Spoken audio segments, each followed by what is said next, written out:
Welcome into the Bobby Carpenter Show, and excited to be here with you today on this wonderful Wednesday. We got our guy Bill Bender, who's usually on Tuesdays.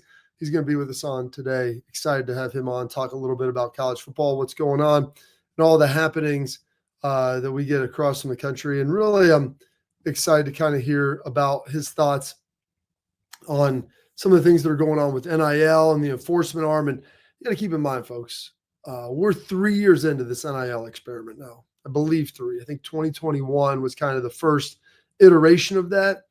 And we've seen it grow. We saw the formation of collectives. Now they're trying to do away with the collectives, but there's so much here to be able to work with. And the schools were going to have control. And then there was a reason why they couldn't, because when it's pulled under, then it's under the umbrella of the university. There's just so much here, and there's so much minutia around everything that's going on, and the details are tough to kind of get pinned down and to figure out. So it's not the easiest thing in the world, but I think that we're starting to get enough guidance around it. Now, the Supreme Court's made a couple rulings about how you can't restrict guys' ability to move, and you can't restrict the earnings of people. But then there's also the Title IX components.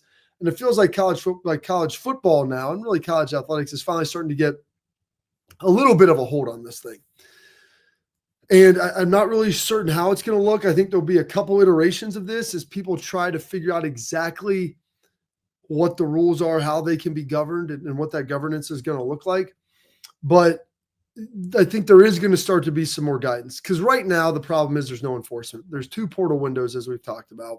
It went after the season, which is a fluid portal because it opens up for guys when their coaches leave. You have the main portal, then you have one that opens when coaches leave, and then you have another one that rolls for the guys who are still in games and playing, but they can't get in, or they can get in, but they can't go to their new school until after they're done. And so this creates this big log jam, and the portal just seems to drift on forever. So there's a lot of issues that ultimately come with that. And then the enforceability of the payments with the collective. What do those contracts look like? No one really knows. Right now, it's really replicating more of a pay-for-play model than an actual NIL, name, image, and likeness, where you're getting compensated for your ability to market products or your marketability with a school. And so there's a lot of different things that they're trying to piece out. Like, how do you enforce all this? What do you do? And right now, the NCAA has thrown their hands up and said, hey, we're waiting for Congress. Well, you know what, guys? You'll be waiting for Congress until I'm in the ground. Now, maybe that's sooner rather than later, but it's going to be a while. But coaches are clamoring for something to be done. And I think this was what had to happen a little bit, because there's always people that are going to try to skirt and circumvent the rules that, hey, if we can pay guys, boom, let's just go try to round up as much money as possible. Some of it will be true NIL. Some of it's going to be pay for play. But you know what? We're going to offer these guys, $250,000, $500,000, $1 million, maybe even more coming out of high school. Is that healthy for the player? Probably not. Is that healthy for the school? Probably not. As far as the individual, what is the clawback on that? What if they're not good players? You get into a multi-year commitment with a guy and the player can walk, but does the school have that same option to terminate the contract? Like, these are all things that we're sitting in here. And so finally got to the point, I think, where the coaches now have gotten there and said, hey, because what you need is have all the schools sign on board, where there can be some structured rules that are put into place. And with the revenue sharing agreement, with the House settlement that I believe I saw in Ross Stellinger's article, because he did a great job, will come down April 7th. But he talked to Brian Kelly about this, and all the coaches will have to agree to it, but they'll have the revenue sharing, and so you'll be able to share with the players. And then anything above and beyond that is going to have a litmus test of whether or not it's actually true NIL, or is it just a little lanyard, to quote an area of where Brian Kelly's from, down there in the boot. They call that a little extra. I steal that from my guy, Jacob Hester. So a little lanyard. And so with that, you have to have agreed upon rules, and you have to have agreed upon enforcement process, and then you have to have agreed upon penalties. Now, everyone right now, like the NCAA comes knocking at the door, no answer. They don't answer. Why? Because the NCAA has been emasculated. They've been castrated. They have no teeth. They have no ability to enforce anything because people just take them to court, and they've got a million lawsuits going on. They make all this money, but right now they're spending it all on lawsuits. So you have to have something that is enforceable, be enforceable in a timely manner, and see something that everybody, I think, can universally and collectively agree on. And so it had to get to the point where you were at the basement. You were at 0 dark 30. I mean, this was go time. Everybody got to the point where you could not stand it anymore. And this is where Brian Kelly comes in here and he says, they need some real enforcement, not just a slap on the wrist. And so what they're doing, quote Brian Kelly when he talked to Ross Dellinger, he said it'll be across the board consistent among the power conferences, enforcement with severe sanctions. They will be quick, they will be swift, and everybody's going to be on board with that. And so that's the thing. You can't have these investigations dragging on for years where guys are getting punished who the school, they had nothing to do with it. These guys are all off in the NFL. The coaches have left, whatever. And so you have to have things that are going to be swift, that'll be fair, that everybody can agree upon. And now I think you're going to get a lot more of agreement because the SEC probably for a long time didn't like this or want to agree to it. But now the fact they've lost two national championships in a row, you had 2 teams from the North with Notre Dame and Ohio State playing for the national championship. The year before that, you had Michigan and Washington. And so 4 teams, the top 4 the last 2 years, I mean, those are it. Texas kind of drifting around. Georgia got in there, but this was not your traditional SEC powers. And so I think that they're more willing to come to the bargaining table now and try to figure this out. But what he's saying is, this is what they're outlining, and Ross Dellinger talks about this. The new power conference-led enforcement entity will be an LLC with a yet-determined named CEO. It's poised to implement significant penalties for those violating a variety of revenue-sharing rules, including a restriction on the number of transfers a program can add, millions in financial fines, a reduction in the team's rev share pool, and multi-game suspensions for coaches. Now, those, it goes on to say, are only ideas or concepts, but they were shared with the coaches and ADs last week in New Orleans as the power conference all got together and tried to figure this out. I guess February 6th is when they first started talking about this separate independent entity, which is something that's you need to have, because the NCAA, I mean, they're governing everything from basketball to badminton, from Division I to NAIA, and in Division III, the multiple tiers of Division I, the power conference within the FBS, and then the group of 5. Like, there's so many different shareholders in this that all have different resources and different reasons for existing, and they're not all in alignment with their missions and what they're trying to do. Some provide interscholastic athletics. Others, it's a revenue-generating business for the few of them. But the ones that are the few, it's big business. And it's different. And so the landmark house settlement agreement, schools are going to be permitted to share up to $20.5 million in revenue with athletes under a cap system. Guess it can have built-in escalators as far as the revenue and where it goes. It's expected to begin July 1st if the settlement is approved this spring. I guess the final hearing, like I mentioned earlier, is April 7th. And they said how this is going to be policed. That's the big question. Brian Kelly wanted to say suspensions are going to be on the table, fines. It's not going to be a slap on the wrist. That was made very clear. And I think everybody's on board with this because everybody's sick. You hear the coaches, everybody's getting poached. And they start poaching from other people because, we've got these deals. Hey, get a hold of their high school coach, and the coaches will never admit to this. They've got different people in syndicates so they can talk to these players, people they've recruited. Hey, is such and such happy? He looked pretty good in the spring to us. We think we could probably have a spot for him. We're a little light at that position. Hey, how about we offer him $250,000? Can you come in here and play for us? And so they've got to figure out that solution. But the biggest thing, these penalties, they've got to be punitive and they have to be swift. And so that's why the fines, I think, are going to be big. The reduction essentially of the revenue sharing. So they'll be reducing what in essence would be part of your salary cap that you could spend on players. So that will be heavily punitive. Talked about fines and then limiting the number of transfers you could bring in. And so you would then be more or less stuck with maybe some of your roster and everything that you've got going there. And so all of these things, as you push them together, this is all stuff that whether it's Ohio State, whether it's Penn State, Michigan, Bama, Georgia, USC, Oregon, Texas, like everybody, I think, is going to be on board with this because coaches are sick of after the season having to get done with their season and then immediately dive on and figure out what they're trying to do with their own roster and trying to maintain their players. And so you get some of these multi-year deals in there that'll help handle some of the places and handle some of the issues that they have. And what was interesting, it said some of the athletic directors and coaches, like from the Power 4, Power 5, work on establishing some of these new rules, and with things such as those who have found to exceed the annual revenue share cap, those tampering with players currently under contract at other schools, and circumventing the cap by using boosters to compensate athletes. And so what they're going to do with this is they're going to create this independent fund, and what's the litmus test for actual NIL? How do they figure that out? Where you have at Ohio State, Jeremiah Smith, who's by all accounts one of the best players in college football and the best receiver in college football. Hey, I am Kroger, Giant Eagle, Carpenter Heating, Cooling, Plumbing, and Electric. Maybe we do. I don't know if we've got that kind of steam. Probably not enough there. Nationwide show. Maybe you have nationwide insurance. Anything. They say, hey, we want to bring Jeremiah Smith in. We want to do this type of deal.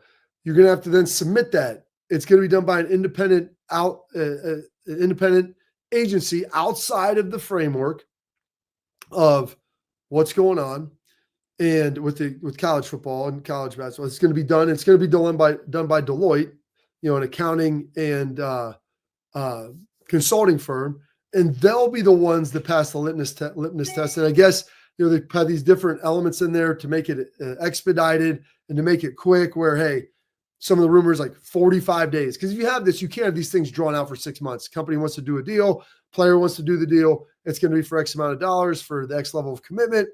You submit it. You can't be waiting 4 months for it. So they said hopefully within 45 days, they'll figure out a compensation of what it should be. And maybe if they say it's too high, you have to reduce it. Great for the company. They won't have to pay as much. Player will get a little bit less, but they're going to have a clearinghouse that suggests fair market values and how that's ultimately going to work for, different things, commercials, local stuff, it is. And I guess you can appeal it to the CEO. And if the deals are ultimately rejected and they don't find a workaround and they're not able to come to another agreement with that, well, then you're going to have an issue. And ultimately then if the player decides to play, they'll be deemed ineligible and those games won't count. And that's going to all impact the CFP. There's still some stuff that they've got to figure out with Title IX, how that's going to be worked on. Now, this is stuff with the revenue sharing is essentially revenue sharing of revenue that is brought in. And so I don't know if that's going to apply to Title IX. The Supreme Court is trying to figure this out, but you're not going to get congressional legislation. But it seems like we're moving in the right direction. And I know this. We'll never have any progress unless they put something down to paper. And then everybody's going to punch holes in it, and we're going to figure out what doesn't work, and then we're going to modify it, and we're going to keep moving. Problem was they dumped on this all at once, and NIL, transfer portal, all these things, and all of a sudden it's like, boom, you're trying to manage all this at one time instead of rolling them out incrementally, which would have been the smart and prudent choice. But it seems like something is in the works of getting done. And so Schleiks is going to join us here at some point in time. He's running around like a crazy man. But I know that we're shooting this. We're going to have Bill Bender joining us. He's going to talk a little bit about this. We'll talk about some other of the stories in college football and college athletics and some of the draft stuff and everything else. We'll have that all coming up for you here next. But first, I want to tell you about our friends over at Export. Attention parents and athletes, protect what matters most with Export mouthguards, trusted by professional athletes, designed by an NHL team dentist. Export mouthguards are scientifically tested to absorb those high-impact hits, protecting both your teeth and your brain. Export mouthguards feature 3 layers of advanced protection, including patented use of carbon fiber, custom fit to your own unique smile with 3D printing technology. That means more protection, better performance, max comfort, clearer communication. That way you focus on your game, folks, not on your gear. Don't take chances with your safety. Visit exportguards.com/Bobby to save 15% on your order. Export, protect what matters most. Bill Bender, the sporting news coming up.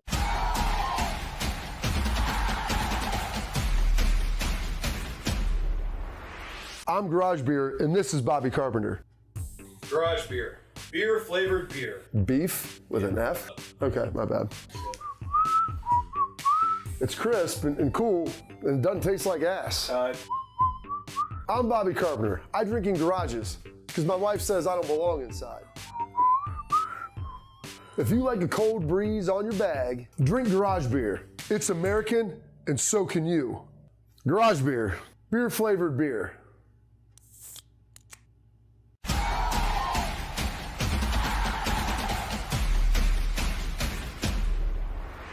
Now we're here with our guy Schlegs, and we're happy to welcome in our guy, Mr. Bill Bender of the Sporting News. Bill, I know you're catching a little bit of the end of that there. I was talking through some of that Ross Dellinger article where he sat down with Brian Kelly, some of the things that have been leaked out from this, the all conference, all commissioners meeting with some ADs and coaches and different things involved. It seems like it's headed in the right direction. Do you feel that same way, and kind of where do you see this going? Yeah, the folks that say, college football is dead or it's on fire, it's taken a blown torch to it. Yeah, that kind of happened because it's a different college football than we grew up with.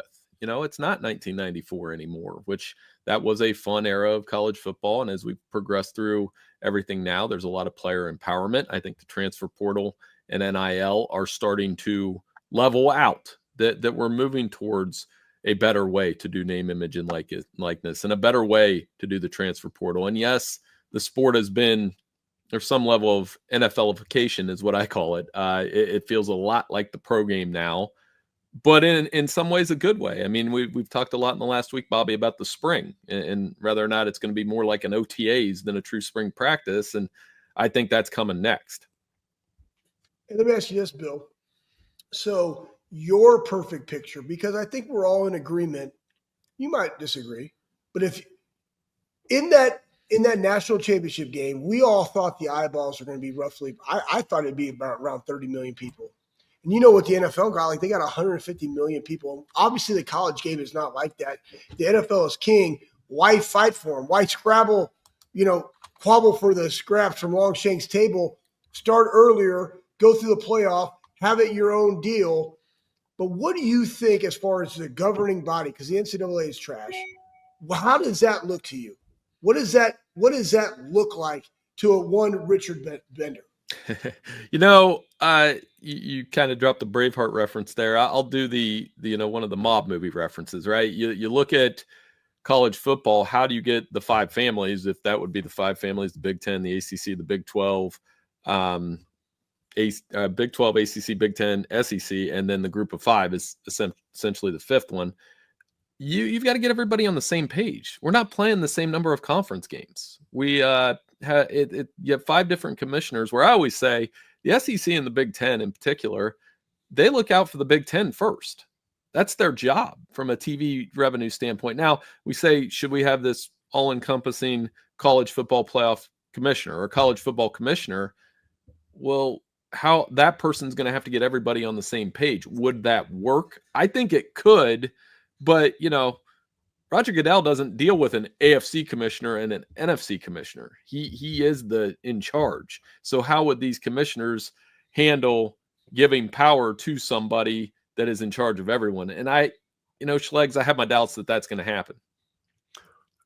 They talk about handing that power over, and that's all these coaches, Bill. You talk to any of the coaches, all they say is we want oversight. We want to have, some level of enforcement with all this, because that's the problem. Like, you can't enforce any of it. These guys are tampering. But that's the other issue, is trusting somebody to be able to adjudicate this in an arm. Like, Brian Kelly seemed all for it. Do you think the coaches have finally gotten to a point where they'll tell their athletic directors, like, we need this, like, we need to agree to this? Yes, it might not be fair, because everybody right now is like, well, we'll just kind of skirt the rules a little bit and we can always just sue them and the NCAA has no teeth.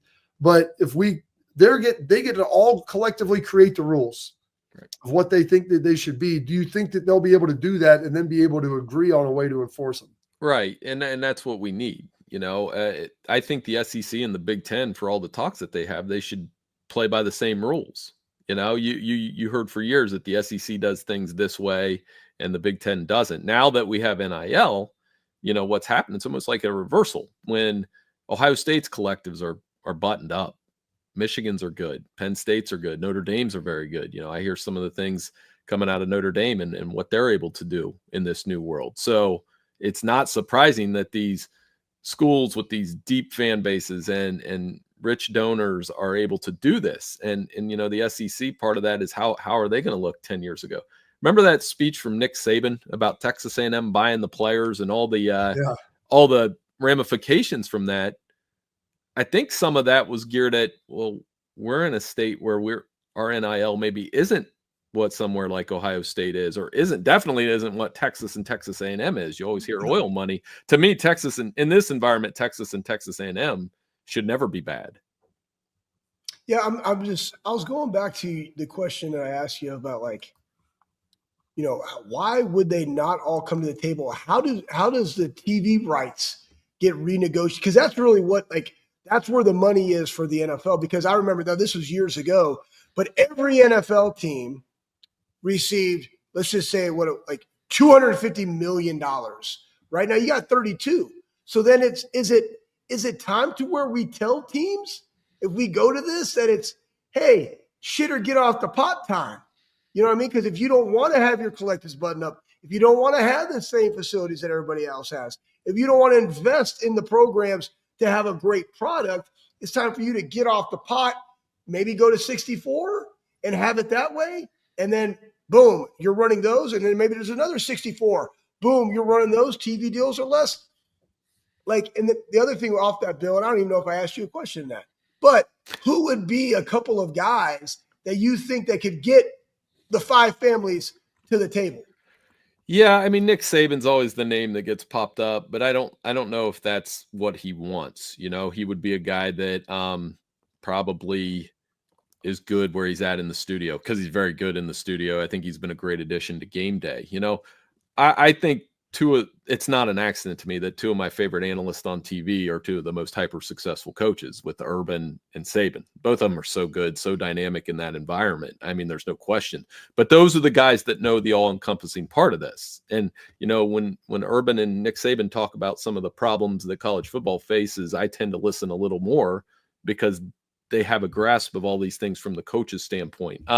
So a name in particular, like for me, I think it's somebody that has to be not strictly TV and not strictly football. So can you find a guy in the middle? Like Roger Goodell, I actually think he's a decent NFL commissioner. You can't say the game's thriving. What commissioner of any of these pro sports do you guys say here, man, I really like that Adam Silver? If you're a commissioner, you're going to be hated. So somebody's going to have to, with some thick skin, is going to be the guy that does that. It's just going to, like you said, going to be interesting to find someone that people will agree on is unbiased, but then also knowledgeable on everything. Because the coaches, I think, Bill, correct me if I'm wrong, I don't think the coaches will want to hear from anybody but a coach. But it's finding a coach with like cross-conference ties that knows enough people everywhere that most people will look at and say, yeah, I mean, we can always pick at it, but at least he's as objective as you're going to get. Right. And those are those AFCA types. Like a coach that I always knew was really respected in that regard, but he's never taken that role. Is a guy like David Cutcliffe. I've never heard somebody say something bad about David Cutcliffe. And you watched how he coached at Duke, his connections to the Mannings, and whenever you heard him speak about the game, you took that into account. Mac Brown was another guy like that, where he's been in the game. He has strong opinions. He's been a TV analyst. Is that something that Mac would want to do down the line? Probably not. But, he was one of the good guys that I always thought was looking out for the good in the game. And you're going to have find somebody like that would be the commissioner if we ever got to that point. But again, and that's what I think. I do enjoy some of the Big Ten and the SEC getting together, because I think they do know that they're the two conferences that drive the most revenue, drive the most interest, have the largest fan bases, have the best games. And, as they continue to look for, could be some news today about the playoff seeding. I don't know why that meeting would take very long. Let's just do it that way.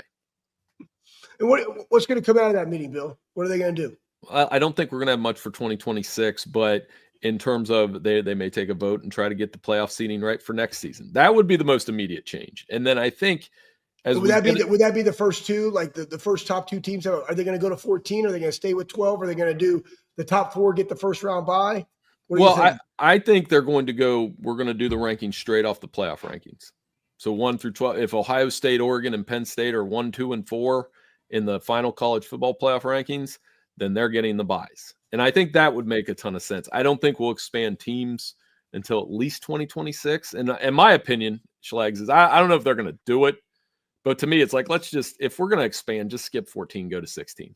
Go to 16, get it over with, because once we expand to 14, people are going to complain that we want to go to 16. Just go to 16, stop there. And I would make a law. If I was the commissioner, I would say, we're not going past 16 ever. 16 is more than enough teams to play a college football playoff with. All right, the last one here, Bill, because I want to talk a little combine after the break.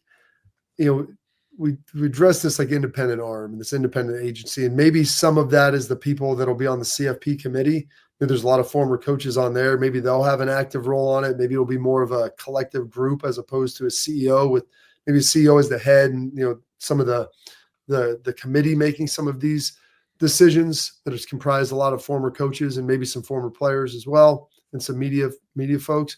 But when they do this, and this is something that's talked about, it's just the Power Five. Do you see a delineation then where there's going to be different governance then for the group of the Power Four schools or the top four, and then the group of five maybe won't have it nearly as much oversight, just because they don't have the finances to be able to play in the same way as some of those schools at the top?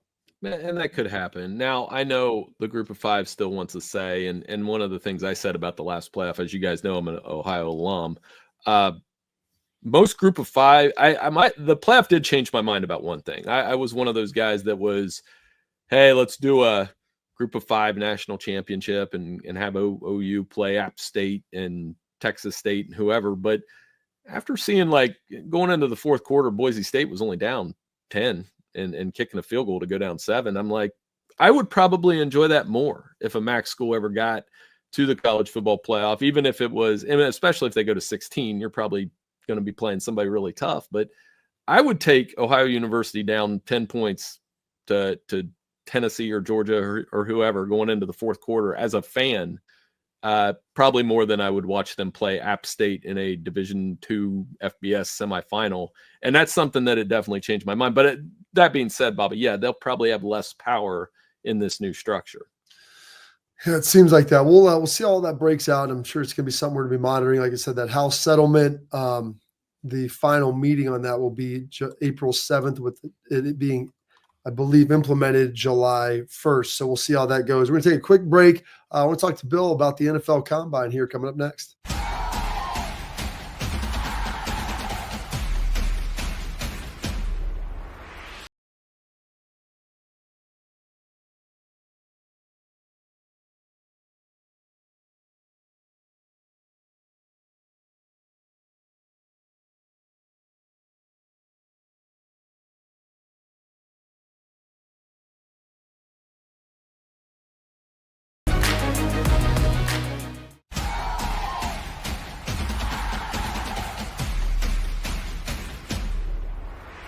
All right, back in the Bobby Carpenter Show. Please remember to like, subscribe, leave your comments, questions for us as well.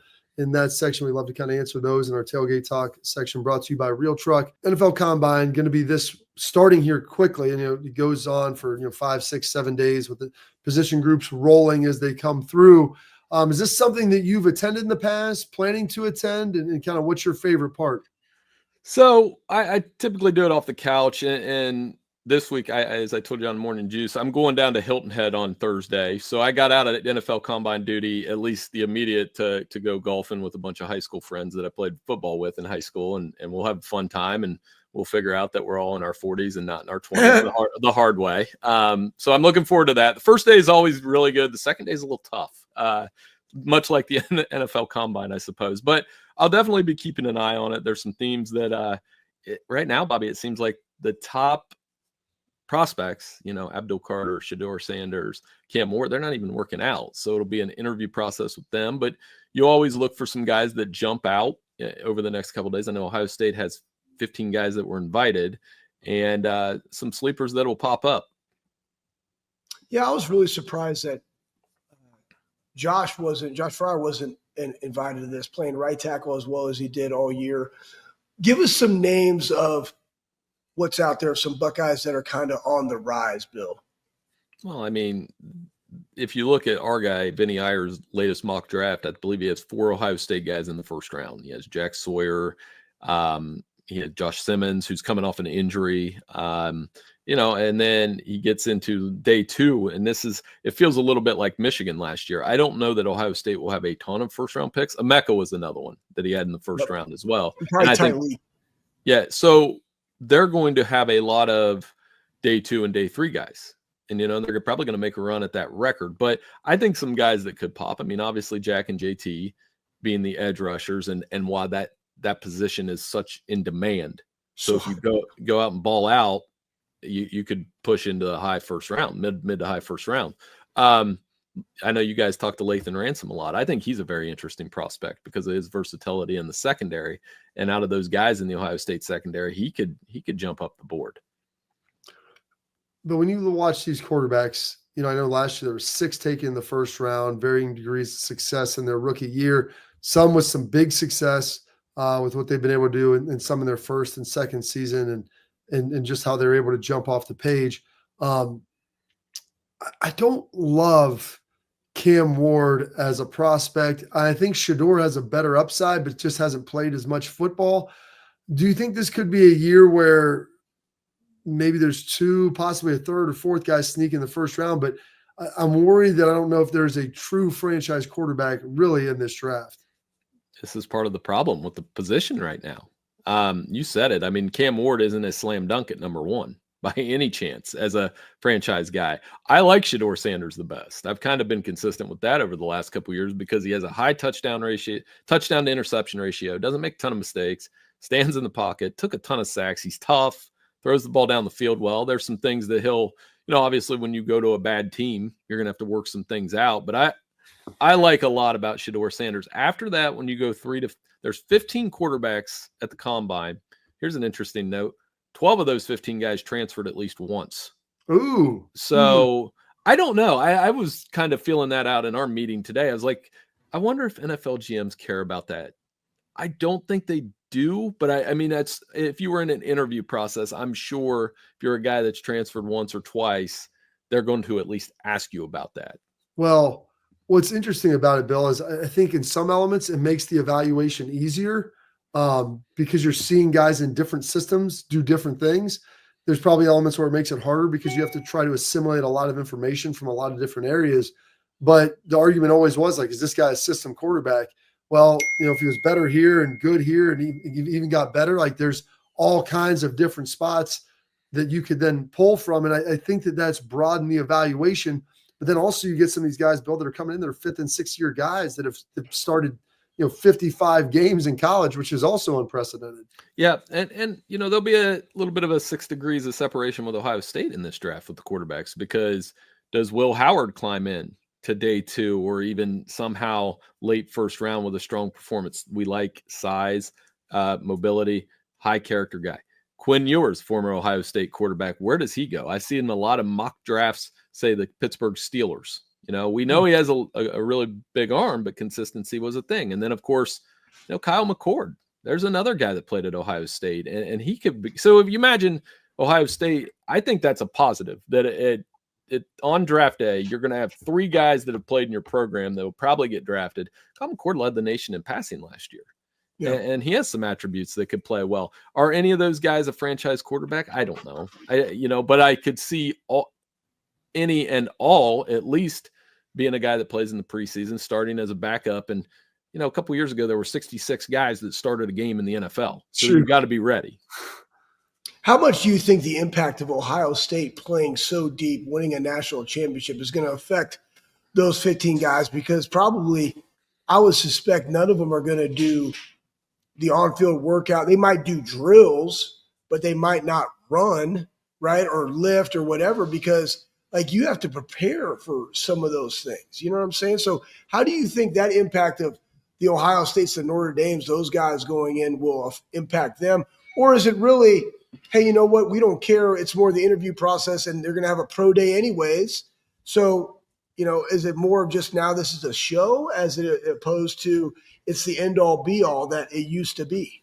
That's a great point. And I would think that NFL scouts and GMs would be smart enough to give players from Notre Dame and Ohio State a little bit of the benefit of the doubt, knowing that the season ended on January 20th. And like you said, you train for certain things like the 40 and the bench press and the cone drills and those kind of things. But you bring up an interesting point. I do think pro days have escalated in importance. Like we were even talking about that this morning at Sporting News, where, okay, so Shador's not going to work out at the combine. Colorado's pro day becomes that much more interesting. Ohio State's pro day is always a star-studded event. I mean, how many NFL coaches are on the sideline, former players? I have covered that a few times, and you're just like, you look around, you're like, man, everybody's here that could possibly be here. So I do think, to your point, those guys that maybe don't show out or maybe don't work out, they'll show more in their pro day for sure. Well, one guy who showed out is, we had AJ on yesterday, Bill, and talking about his Legends card from EA Sports.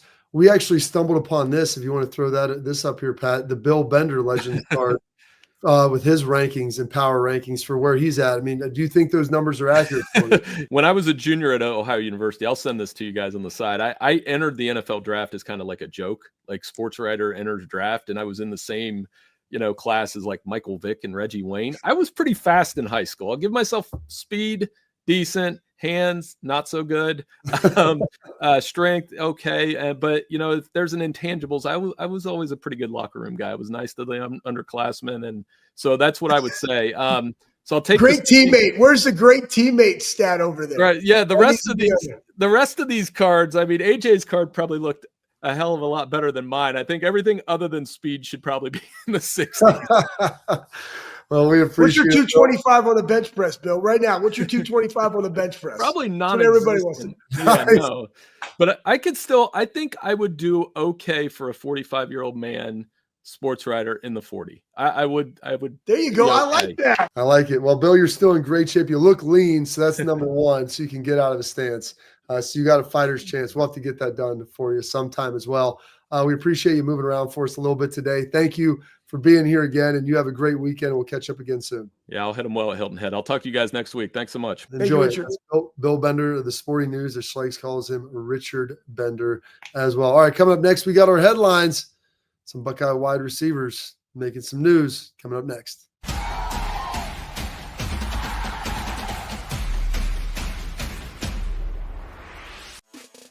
Welcome to Big Play, the fastest growing sports media company in America. I'm gonna keep it straight with you. The reason you should watch our show is because I look good, baby. Come get some! Join our millions of fans for live sports talk shows hosted by the top former athletes and sports personalities in the industry. Ohio, it's my home state. Obviously, I'm a diehard Cleveland sports fan. Watch what you want, where you want, when you want. Welcome to Big Play. Make sure you tune in. I love you, Cleveland.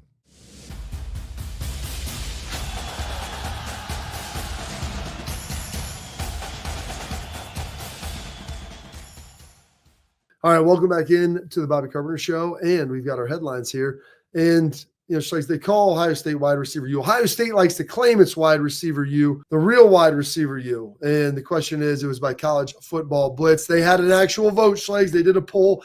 I don't think it was scientific, but if you want to see the big reveal and see where everything is, well, it is Ohio State. And I don't know if there should be any surprises you see in the comments over there. I mean, LSU is the other argument. They've got OBJ, Jamar, Jefferson, Neighbors, Thomas Jr., 5 in the last 10. OSU's got McLaurin, Michael Thomas, who's thrown a little lately, Curtis Samuel, Garrett Wilson, Olave, Jackson Smith, Marvin Harrison Jr. They've got 7 in the last 10 and 5 since 2022. And some other 2 and 3 wide receivers as well. I mean, Hartline has done a great job with this. Matt Patricia, I was talking to him today, and he's like, the receivers you guys have. He's like, this looks ridiculous. I'm like, yeah, I mean, it would be a nice NFL room in most cases. And I think he's second. He's like, they're all so big. I'm like, and they're fast. Wait till you see him in spring ball. This is where it's a little subjective from, is it the guys when they were in college to the NFL? The NFL is all about fits. The NFL is not for long. And so where do guys go? Do you predicate wide receiver you or linebacker you or D-line you predicate upon what the guy does in the league or what the guy did at Ohio at their university that then got drafted? You know what I'm saying, Bob? So you got to kind of take them both in there and weigh them out, but just the fact of the run of, Mike Thomas and Terry and Jackson Smith-Njigba and Chris Olave and Garrett Wilson and Bam and Bam and Bam and Bam and just what's keeping coming out every single year. Like, it's a no-brainer to me. Though being number 2 is not a bad thing, but there is no argument as far as wide receiver play at Ohio State. Yeah, it's been absolutely tremendous, and Hartline's done a great job. And Zach Smith recruited really well before that. He did, man. He's kind of grown this thing over the last 5 years and in last 10 years, 10, 12 years, really. And so like, even when we were there, I mean, I played with Mike Jenkins. We played. We had Santonio Holmes, man. Mike Jenkins. Our senior year, I mean, my sophomore, over my 3 years, I played with 4 first-round receivers.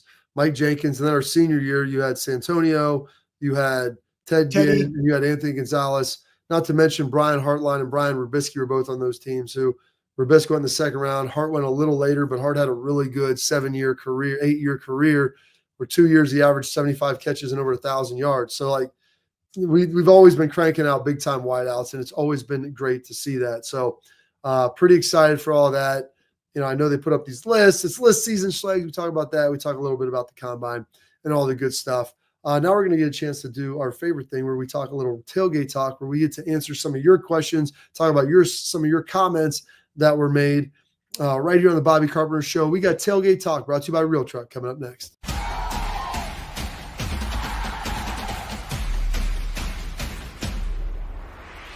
We know trucks. We live trucks. We love trucks. For everyone who owns one and everyone who should, we're the leading truck accessory brand in the U.S. with top-selling upgrades for your truck with guaranteed fit, free shipping, easy install, expert support, and thousands of dealers just a click away. Get the most out of work, life, and all your outdoor adventures. Bring your truck to life. Real Truck.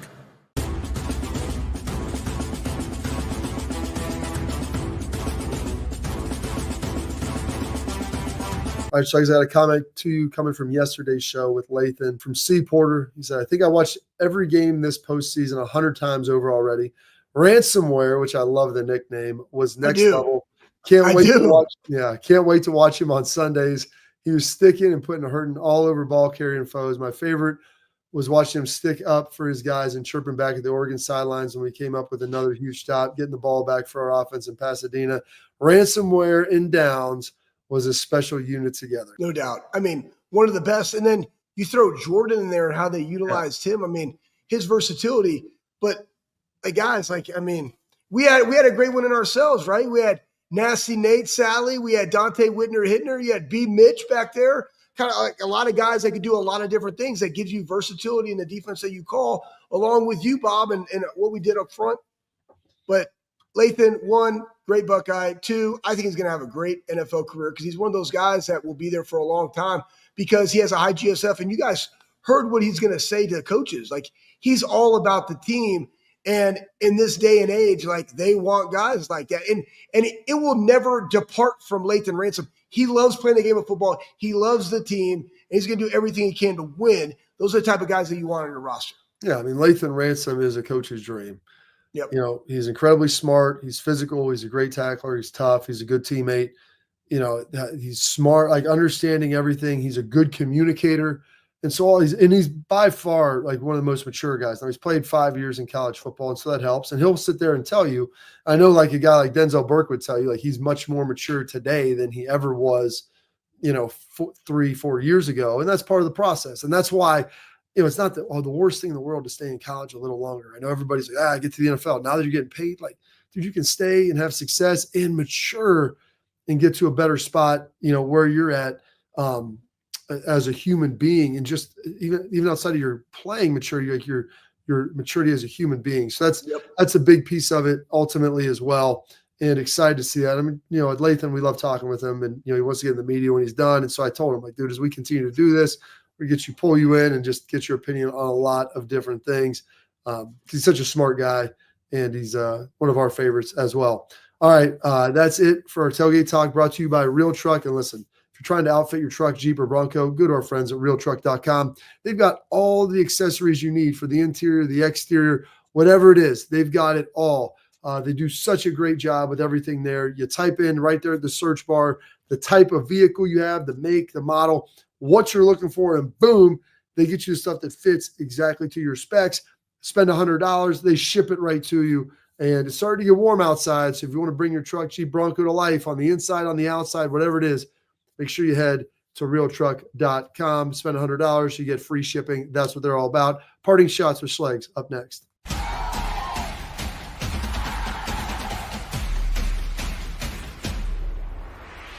We know trucks.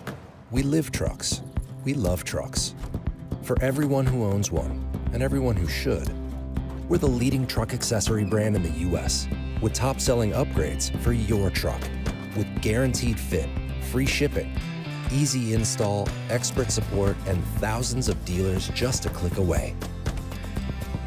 Get the most out of work, life, and all your outdoor adventures. Bring your truck to life. Real Truck.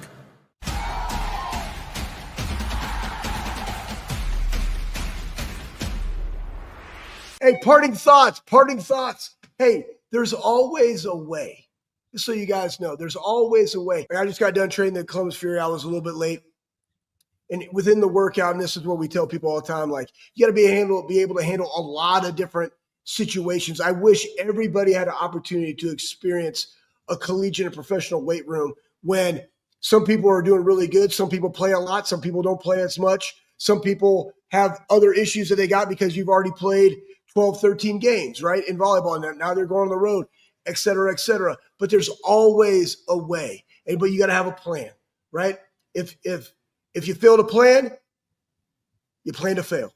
And that's what it is. Had a great day today. Just remember that little side nugget. Buckeye Cruise coming up tomorrow. Excited to be a part of it. We'll try to get some shows here. I'll let you know the schedule here coming up soon as we plan this out. Until next time, we'll see you again on the Bobby Carpenter Show.